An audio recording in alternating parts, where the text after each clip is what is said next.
प्रश्नकाल प्रश्न क्रमांक 3 चरणदास महान जी। आज स्पेशल प्रणाम कर रहा हूँ सर।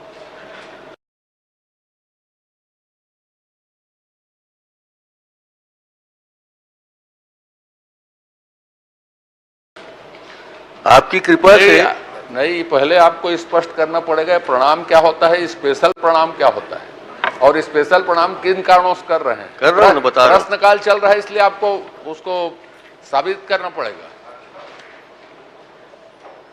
सर आपकी कृपा से ये अभी मुझे जानकारी मिल रही 10:30 बजे। सर इधर देखिए ना, ये मेरे प्रश्न के उत्तर जो आपकी कृपा से आज स्थानांतरित किया गया है, 10:30 बजे जवाब मेरे कक्ष में दिया गया। चाहता हूँ आपकी कृपा कैसे मेरे पर बरसती है, आज वो देखना है हुजूर कि मुझे करना क्या है।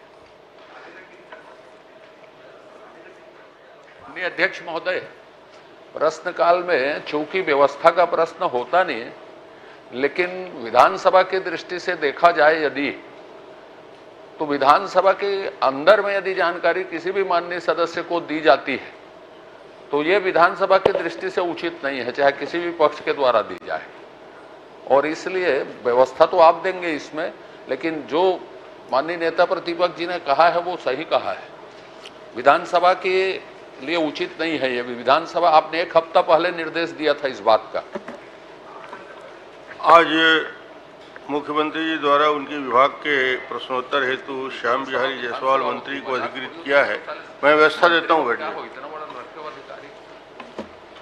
मेरे द्वारा दिनांक 25 फरवरी 2025 को राजस्व विभाग से संबंधित विधानसभा के तारांकित प्रश्न संख्या 3 क्रमांक 226 का उत्तर प्राप्त नहीं होने के कारण उक्त प्रश्न को विभाग के प्रश्नों से संबंधित आगामी तिथि के प्रथम प्रश्न के रूप में ले जाने का निर्देश दिए थे, परंतु राजस्व विभाग से उक्त प्रश्न का उत्तर आज सभा के बैठक के पूर्व प्राप्त हुआ है, जो अत्यंत खेदजनक है।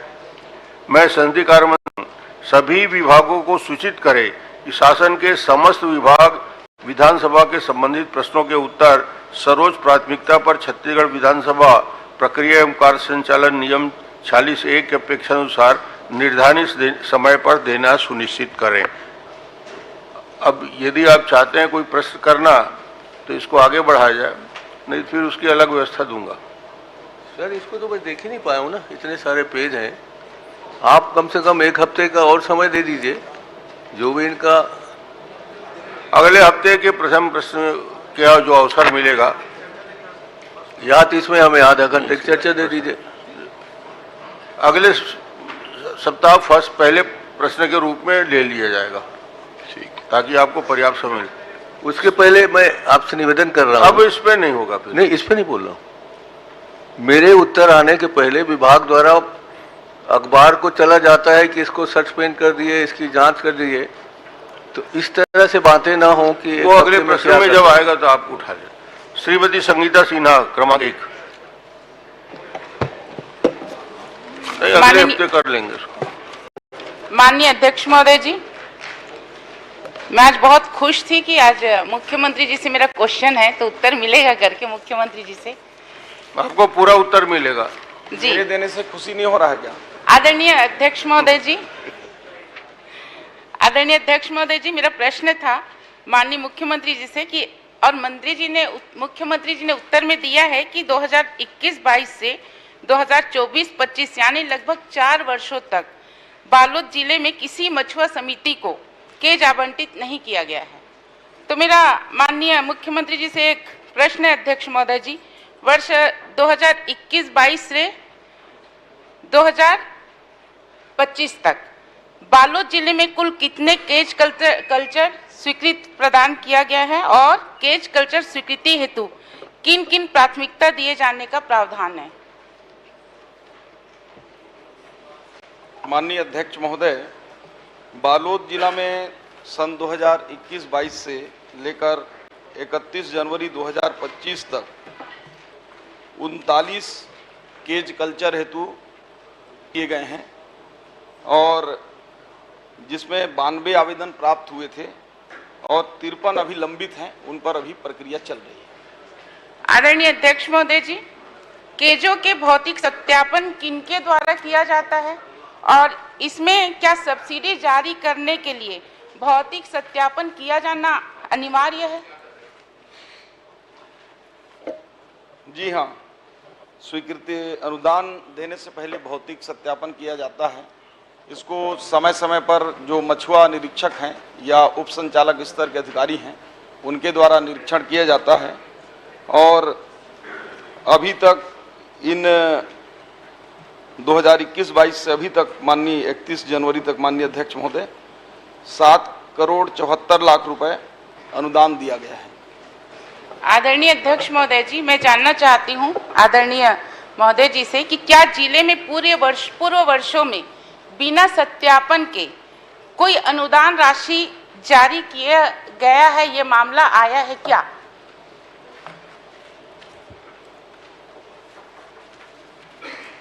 माननीय अध्यक्ष महोदय, इस प्रकार की किसी भी शिकायत अभी तक प्राप्त नहीं हुई है कि बिना भौतिक सत्यापन के उसका अनुदान राशि का भुगतान किया गया हो। आदरणीय अध्यक्ष महोदय जी, ये मेरे जिला बालोद का मामला है।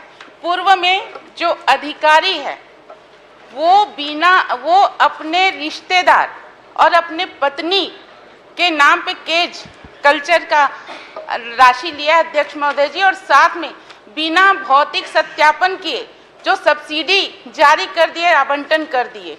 ये इस मामले का अध्यक्ष महोदय जी शिकायत आपको प्राप्त हुआ है और आप जांच भी चालू कर चुके हैं, लेकिन जांच कोई अच्छे से नहीं कर रहे, बस सीमित ऐसी जांच की प्रक्रिया बस आप बता रहे हैं। अध्यक्ष महोदय जी, ये बहुत गंभीर मामला है, जिला को लेके ये मामला है, 6 करोड़ राशि के गबन का मामला है। तो मैं महोदय जी से निवेदन करती हूँ, आपके पास वो आया है संज्ञान में, अधिकारी आपको गुमराह करने की कोशिश कर रहे हैं, कृपा करके उसमें आप कार्रवाई करेंगे?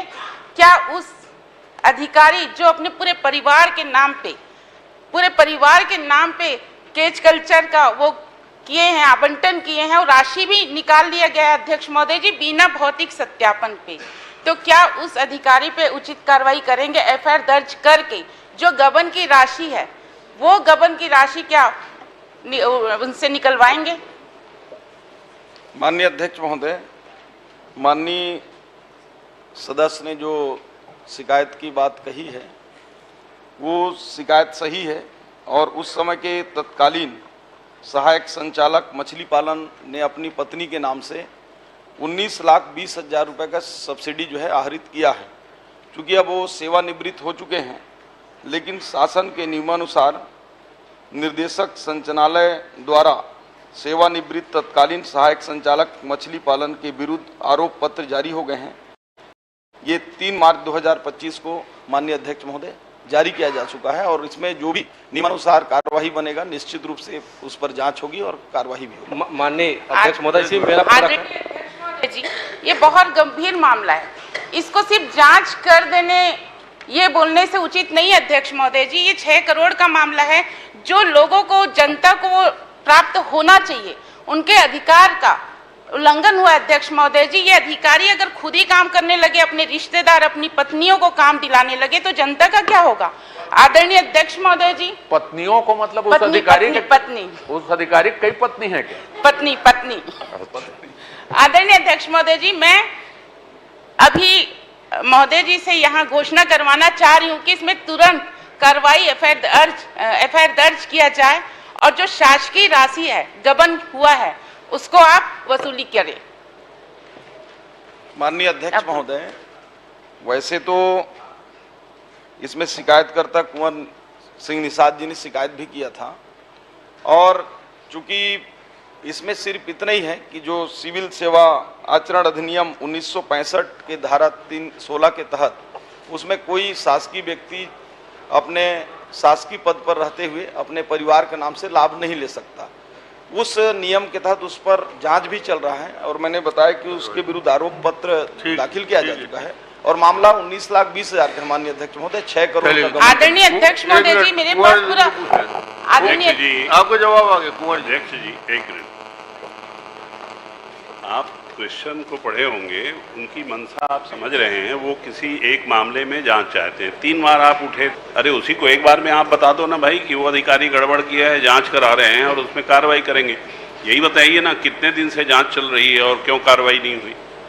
कितने दिन से जांच चल रही है? 19 लाख अगर कोई अधिकारी निकाल लिया अपनी पत्नी के नाम से, तो ये कब की घटना है? कितने समय से इसमें जांच चल रही है और अभी तक के क्यों कार्रवाई नहीं हुई? बताइए। माननीय अध्यक्ष महोदय, इस पर जो है 1/6/2024 को शिकायत हुई है और शिकायत पर जांच जो है 3 दिन बाद ही चालू हो गया है, 4/6/2024 को।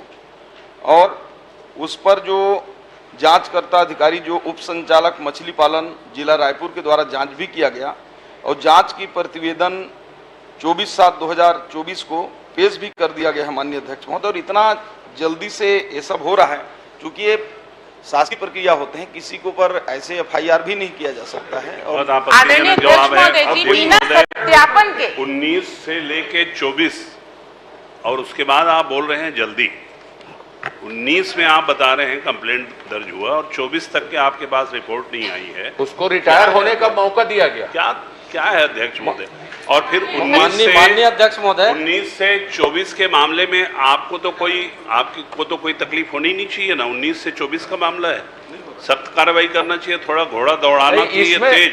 एक सेकंड माननीय अध्यक्ष महोदय, इस प्रश्न में यह भी एक आपकी जानकारी चाहिए कि जिस दिन की घटना है इंतजार किया गया क्या? और यह घटना कई बार शासन के उत्तरों में आती है कि अब वो रिटायर हो गया। जब भी ऐसा मामला आता है तो क्या रिटायर होने का इंतजार किया जाता है कि ऐसे मामलों में जो पकड़ में आती है तो रिटायर हो जाए तो कोई वसूली कार्यवाही नहीं होगी? कर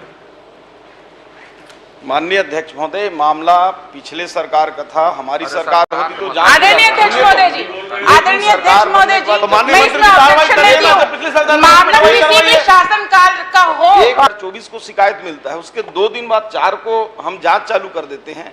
इससे स्पीड क्या हो सकता है काम? इससे तीव्र जांच क्या हो सकता है कि 2 दिन में ही हमने जांच कमेटी गठित करके जांच करने हेतु कहा दिया। माननीय अध्यक्ष महोदय, और उसी प्रकरण में राजनांदगांव में तत्कालीन सहायक संचालक के ऊपर FIR होता है, कार्रवाई हो जाती है, सेम प्रकरण है।